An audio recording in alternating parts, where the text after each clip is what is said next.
Right. Okay, so we're starting on Lamed Vav Amud Aleph, for a little bit behind. The Mishnah says, we're on the Mishnah, towards the bottom of the page. Lamed Vav 36a. Neman HaKayin Leimer, Heresi B'char Zeh Bal Mumhu.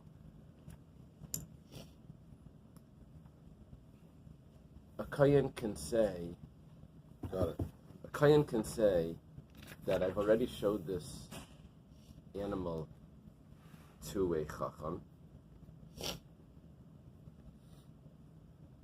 and therefore he could eat it. and he told me that it's fine.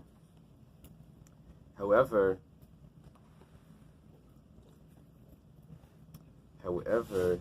he needs Eidim that will testify that he's not the one that put it in there. Rashi adds that point in. It's very relevant for, in other words, it is a mum, yes. How do you have an Eidim that he didn't do a Balmum? That's crazy. That means they have to see him 24 hours a day for a year? No. What is The that Eidim have to say that they saw this animal getting scratched by the fence, that the mum came from somewhere else. That's impossible. So, Amar Rav Yehuda Marav, Rabbi Yehuda Marav says now another thing that someone should be believed. Neman HaKayin Leimar B'chor Zeh Nasan Li Yisrael B'mumay. The Kayin is believed even without Eidim. He's able to say that I received this animal from a Yisrael and it already had a mum in it when I received it. And the Kayin's believed for that. My time, what's the reason? In other words, he goes to the Kayin. The Kayin goes to the Chacham. He goes to the Chacham, he says, take a look at this. Is this considered a mum? Look, it has a cut on the ear. Is this considered a mum? And the Chacham will say, either it is or it isn't. But who put the mum here? So the Kayin says, well, I got it from a Yisrael already like this. So we say that he's believed. Why? Because the Chacham can go back to the Yisrael and say, is it true that you gave it to him already with this? And if that's so, then because the Chacham is able to do that, so then the Kayin is believed to say that because they can always check it out. I'm sorry? The Shita makes sense. He says, "Yivat Shilo Eidim Shayitila Boy Hashechtay." You look at your test. Okay, and what does that mean, Hashechtay? Means that during Shchita he didn't put a mum. The guy who shechted it. Shayitila Boy Hashechtay, the one that's shechting it, did not put it in there. Didn't put the mum. Yeah, now that makes sense. That the shechet didn't put the mum. No. The one that's shechting it, but it doesn't mean while he's shechting it. It means the one it means the owner. I think. It's tough. Amar Ravashi. Ravashi says, one second. What's Rav Yehuda Marav saying? He's saying that anything that we could ascertain later, if it's factual, anything that we can ascertain, he's believed already now because we can always ask the question. Okay. So Ravashi says, Afanan Amitanina. We also learned this in the Mishnah. Neman HaKayin Leimer Reisi B'chor Zeh Bal Mumhu. The Kayin can say, I showed this to the Chacham. I asked the Rabbi if I can use my iPad. No, I asked the Rabbi if I can eat this Bechar. And the Rabbi told me that it's fine. Now, he's believed to say that. Why? Because we can always ask the Rabbi. We can always ask the Chacham. So therefore, because we can ask, he would never lie. Because we could always find out if is it true or not. My time,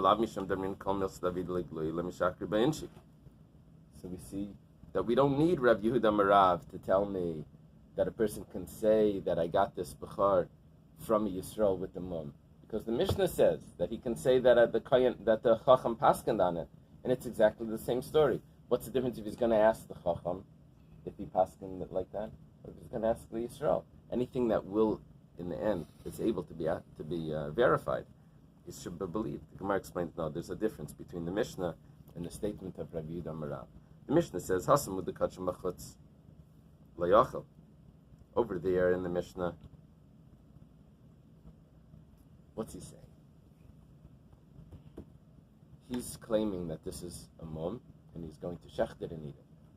Who said it's a mum? He says, oh, I already asked the chacham.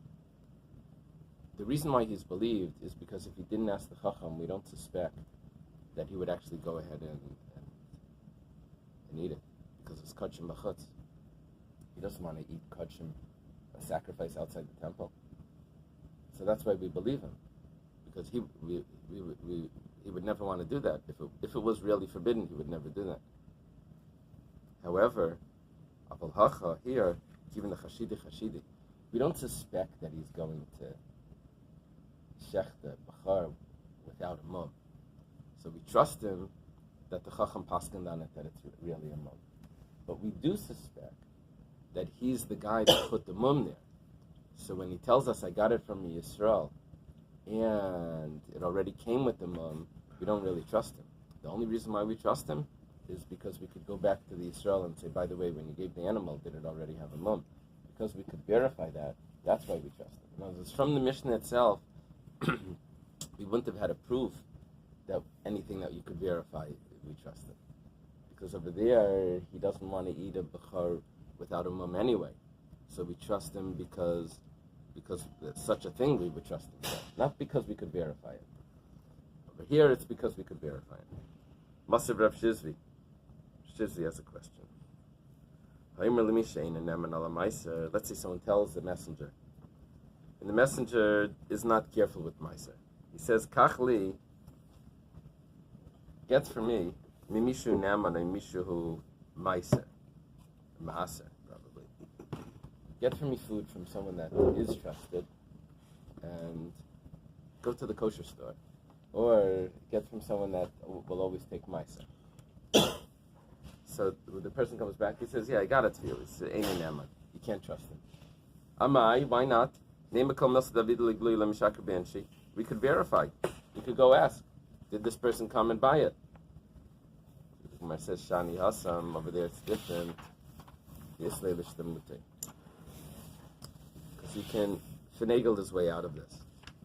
He can say, oh, you wanted me to get from someone that trusted, I got from him. He's an Orthodox man, for sure. Meanwhile, he's not really trusted. When you say, but that person isn't, he doesn't keep the laws. He says, oh, to me, that was, he keeps the laws. That was enough. We have this very often. There were a lot of Orthodox people that were rabbis in conservative synagogues. So they come with their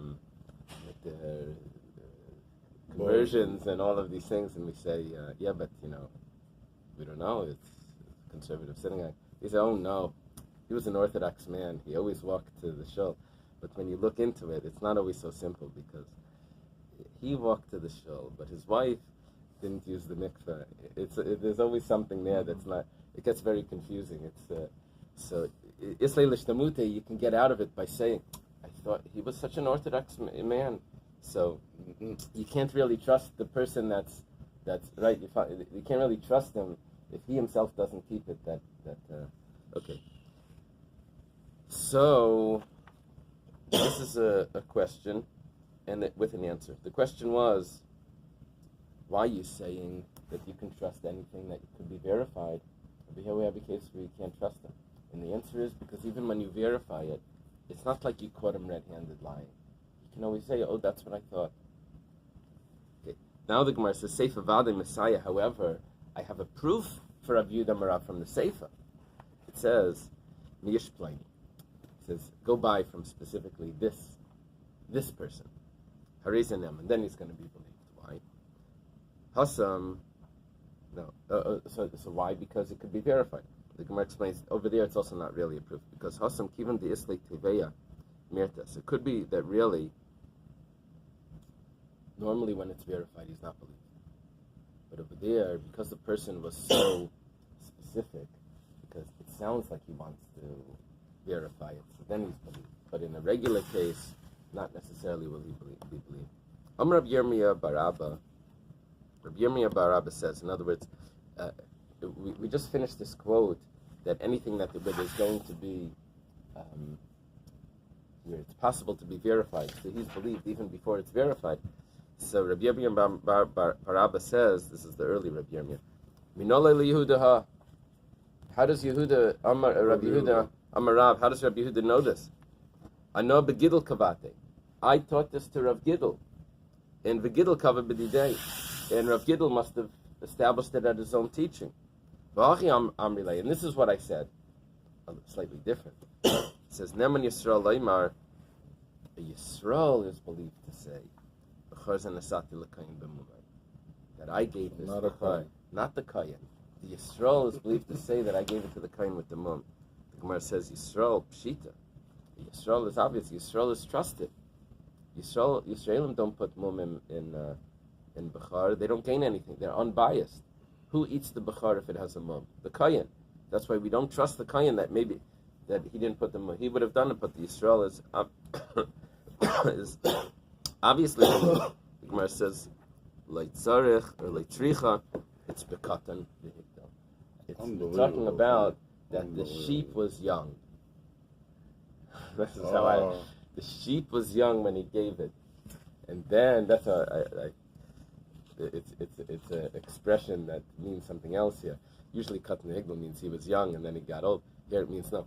When he gave a young sheep, and now the sheep grew up, and now the Yisrael is able to come along and say, that's the one that I gave to him, and I gave it to him when it had a mum.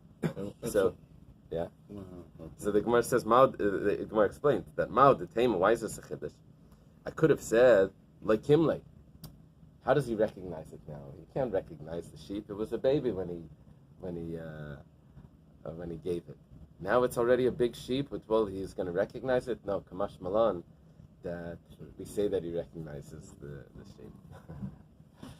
So, what are we saying here? Don't you have a lamb? Nikudim. It was different from the other sheep. It was the black sheep. So, what we're saying here is according to the way Rabbi Yirmiyah's version of this, is not that the Kohen's believed to say a Yisrael gave it to me. A Yisrael is believed to say that I gave that a year or two ago to the Kohen, and it already had a mum. So, Besura Masnu Kalishna Basra. In Surah, which is the area where Rav lived, they taught it. There was a yeshiva for many years, many years, like over 1,000 years in Surah. So they taught this the way the Lishna Basra. Yisrael is believed, like the second version. Yisrael is believed to say, I gave that to the Kohen when it was younger. The Pumpadisa, in Pumpadisa, which was the yeshiva that was established by Rabbi Yehuda, that was Kalishna Kama. That was the way we have it in the name of Rabbi Yehuda, that a Kohen is believed to say that I got this from Yisrael and it already had a mum. The Hilchasa, and the halach is Afilu Kalishna Kama. The halach is that a Kohen, that even a Kohen is allowed to say this, but for sure Yisrael can say that it had a mum when it came to the Kohen. Rafram is the name of one of the Amiram. The Pumpadisa, in Pumpadisa, Havle Bukhra. He had a Bukhar. And he gave it to the Kohen. That's what he's supposed to do. And it didn't have a mum. So Azal Shadabay Mum. The Kohen went and he put a mum in it. He did it, intentionally, on purpose. Yomi Echad, one day, Chalash Be'enei. Rafram had his eyes were ailing him. So, Aisi Lekamei. The guy says, oh, this is a good day to come. I'm going to show him the Bechar. Now, I don't know how everyone in the town knows that Rafram is having pains in his eyes. I don't know. What did they see? They saw that he was problematic. So, Amrlei, Bechar he comes to him, and he says that he shows him this animal. It says, Bechar Nasan Yisrael b'mumai. He says that the Yisrael gave me this animal. Now, this animal was given to him by Rafram. And now he's coming back with the same animal, and he's claiming that this was given to me by Yisrael and already had a mum in it. Meanwhile, it was given to him by Rafram, and he put the mum there. So, Afisina le'enei. How come he didn't recognize that it was the same person coming to ask him? No, he knows the person that's coming. The only thing is, the guy thinks he's not going to recognize that it's the animal that he got as a gift, as a Bechar. bechor. So how do they translate arfasini leine? He like squints. He forces his eyes. And chaze b'shikri, and he sees the lie that's going on. He sees that this is the animal. Amalei lavana diavti lach. Is this not one that I gave to you? Mm-hmm. So what happens here is we don't change the halacha. Rafram doesn't change the halacha because we see now that someone can lie. What are we saying the whole time? That someone can come and say that Yisrael gave this to me with the mum. So you won't lie. And because you can verify it, you can go back. Here we see that someone came and lied. So afilu hachi lechosh leila milse. Nevertheless, he wasn't concerned about this. Hayu dechatziv. This guy is a strange guy. To have such chutzpah is strange. That you don't have to change halachas for such a person. Kuli amal lechatziv. No one else would do something like that. To go to the person that gave it to you and to say that this I got from someone else. That's such chutzpah that we don't have to suspect that other people would do that. Now we used to sit by a Rav in Hilchos Nida, and he would get these questions.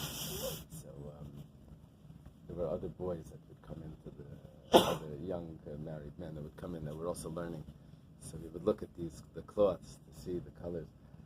So I was there once, and these guys were there, and they were like more wild. And they showed him the Rav. The Rav said, "No, this is dam maka.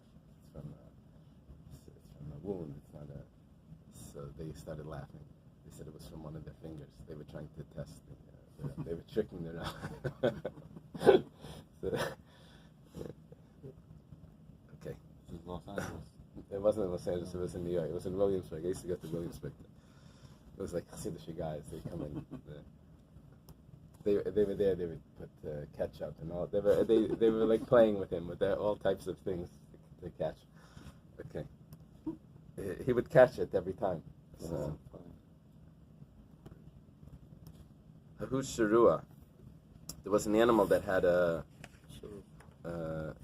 It's limping. It says one eye was larger than Oh, no, I'm sorry. It's one eye. Sarua, right. One eye is larger. The Asala Kamei, the Ravashi, comes in front of Ravashi. Amar, Lamai Nechashla. What are you concerned about over here? Ikayanu. If it's a Kayan, Yisrael. Or whether it's Yisrael. The Bechor has with the moment. You can't make that. You can't make the eye larger. That's what it is. Maybe it's Yisrael. There's a problem here.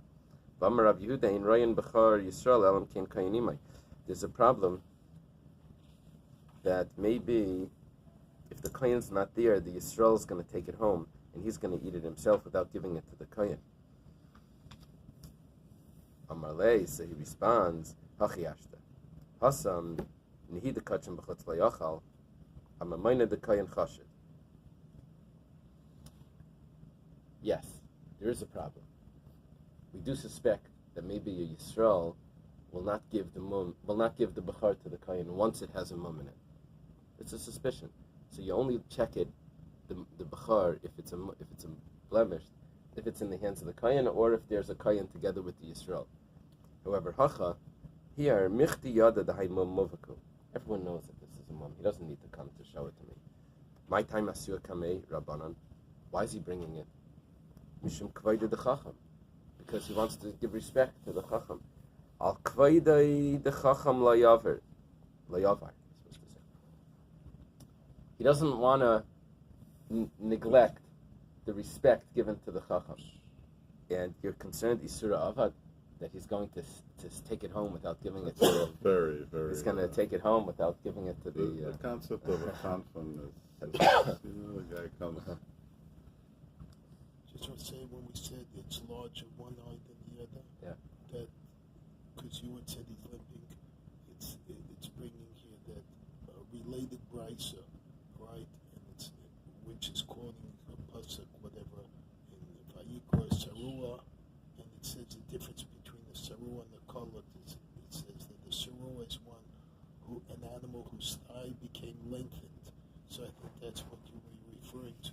And the kalut is one that instead of a foot looking cloven, it's not cloven. So the Sarua, are there two translations of Sarua? Apparently it's where uneven limbs. Right, So uneven, whether it's the eyes that are uneven or the leg, it's just two examples. So you gave one, and Rashi or whoever was gave the other. I didn't say Rashi. Did I? You hear me say Rashi? It's How can I take? I don't know. What do I tell? Amen. Brooke shake one. Somebody give him some coffee. Don't be shy. Don't get it. Let's receive. Okay. It's interesting how this is the extreme of... I can't imagine. The guy has a nemanos. Right. Such a, Right. You have a good point. every time a guy is going to come for Kodesh Chacham, you're going to say, oh, he's a neman. Everything he does, he's a neman. I was in a community, and they come to you when you say shalom. They kiss your hand after. It's Kodesh Chacham. so. I said to the person, "Look, they give such respect to me." It's like, he said, "Yeah, that's what they do in front of you. It doesn't mean that behind your back." So yeah, the Gemara apparently seems that's like, okay, you're in. Okay, the Mishnah says, "Hakol ne'emanim al mumei ma'aser." When it comes to ma'aser, everyone's believed that that the mum was there before, that it wasn't put in on purpose. Rashi says it's talking about Safek Meiser, which is a little bit difficult to explain the Gemara, as you'll see. Let's not confuse it. Rashi says that Safek Meiser is when Kara, Lichi, Asiri, and all of those cases. But my time, what's the reason why everyone believed? Di Bais Shadi Mum Mikara. Because he could have put a mum into an animal in his flock before, and it wasn't Meiser. And that's not a problem. You can just cut the eye or the lip or something. Miyada hainafak, but how does he know which one's going to go out as the 10th? He says, maybe he put out already 9, and now he's going to put through the 10th one through the fence as he's counting them. He's going to put it through. He makes a cut as it's going through. The problem is, the pasuk says that you're not supposed to arrange that the 10th one should be the worst one. You have to just let it go naturally. He says, the Eibishter says, he could have put a mum in his whole flock. Now this is interesting that the Gemara is saying that if he was really interested in cheating, he could have done this, and it would have been mutter. But maybe that's such a hefset. Right? I don't know about tircha. What about a hefset? Right. He's reducing the value of his flock. Could be. It could be. Yeah. We mentioned this once before. Apparently, the Gemara says, well, he could have done it. It's like a migu. You know, a migu. If he wanted to lie, he would have done something else. So if he wanted to avoid this, he could have done it a different way. But usually, if there's a migu that he wouldn't have wanted to do that for a different reason, like over here, he wouldn't have wanted to go do that. It's going to be maybe a loss, like you're saying, or maybe it's just a tircha, but the Gemara doesn't change because of that. A bechor that either it went blind, or its front leg was cut off, or it broke its leg. This is such an obvious mum that you don't need to go to the expert. You can go to 3 people from the shul. That's pretty cool. Even though they're not sages, but because it's so obvious. So, Rabbi Yosi says,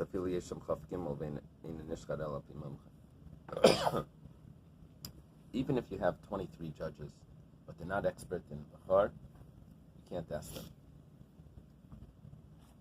Rabbi Smaloi, Rabbi Yehuda Nesiya, Tavaya Mishmeid Rabbi Shua ben Levi Amri. Rabbi Smaloi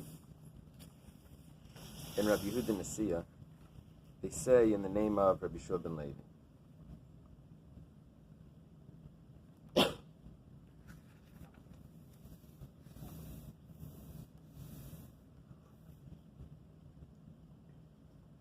The Shita Mekubetza says,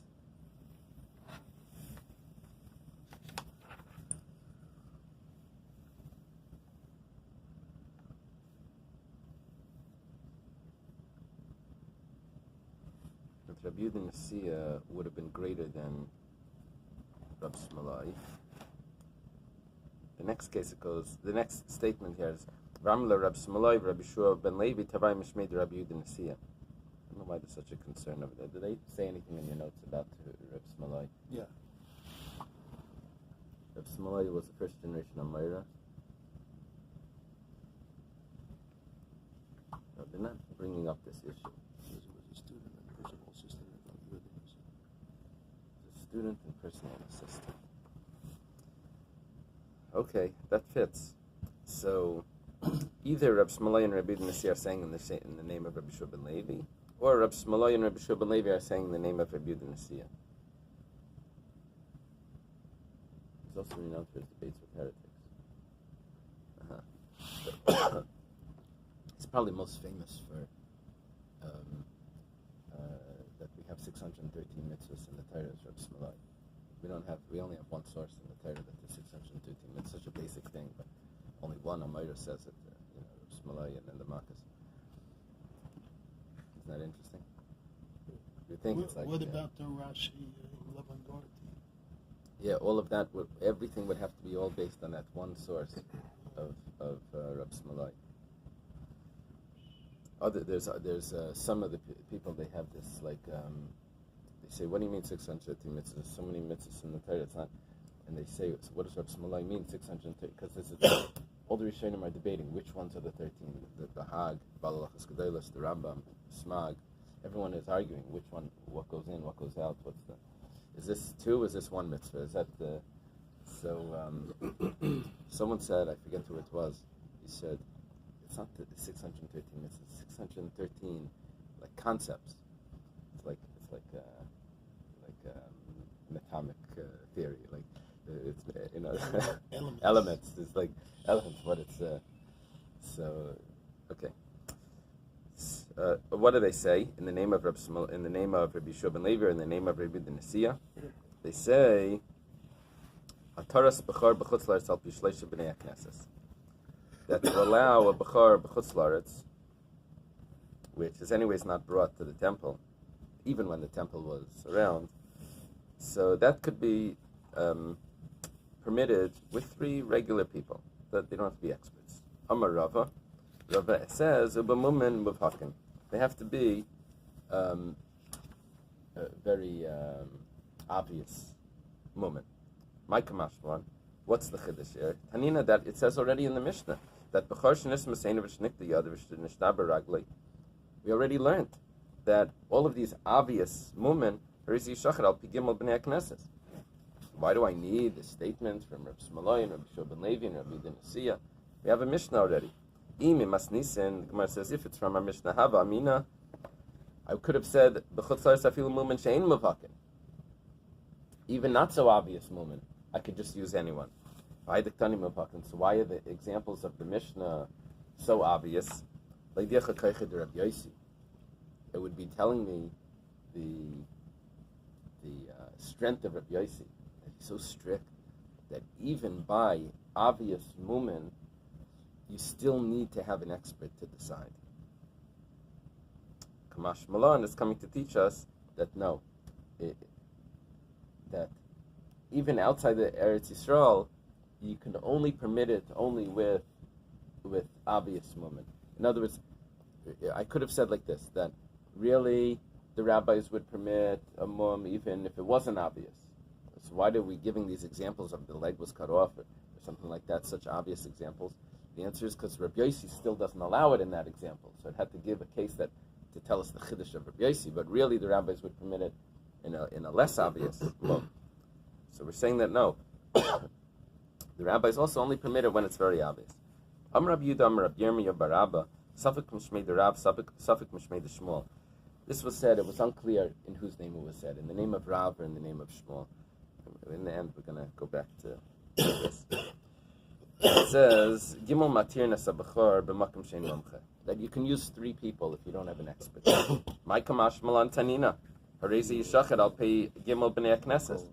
We already have a Mishnah that says that you can use 3 people from the shul. Imi masnisen, if it's from the Mishnah, and we're not going to have the statement in the name of Rab or Shmuel. Hava Amina, I would have thought b'makom momcha. You have to switch this. You have to switch this too. Afilu b'makom momcha. I would have thought, even if there's a momcha there, even if there's an expert, I can still use. I don't have to go. I have an expert down the road. I don't have to go to him. I can use 3 people from the shul because it's obvious. Kamash Malan. He's coming to tell me that b'makom shein momcha in, b'makom sheish momcha loy. You're only allowed to use the 3 people if there is no expert available. If there is an expert, you have to go to the expert. Everyone today, everyone is like doing it. You go to Google. Right.